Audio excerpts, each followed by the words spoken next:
Казни до 2000 евра ако не се почитува забраната за движење низ шуми.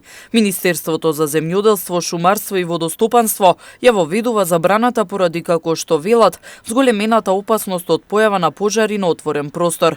Од подружницата Лешница велат дека со трите возила со кои располагаат, екипите се веќе на терен, а функционираат во координација со Министерството за внатрешни работи и шумската полиција.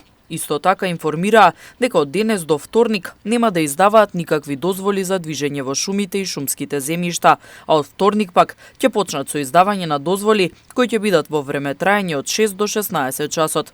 И градоначалничката Теута Арифи побара дополнителна асистенција во врска со активностите на кризниот штаб во Тетово, бидејќи против пожарната единица периодов ќе треба да се ангажира и околу опасностите од пожари. Имајќи го предвид фактот дека појавата на пожари во делови кои се планински, непристапни секогаш и така, апсолутно ги земаат дел од работниците против пожарните единици и полицијата и другите кои на пример имаат други задачи во моментот кај урбаното население. Од ресорното министерство исто така ги известуваат сите граѓани дека се забранува палење стрништа, плевел и други растителни отпадоци во ловиштата и друг земјоделски отпад на земјоделско земјиште како превентивна мерка за заштита од појава на пожари на отворен простор.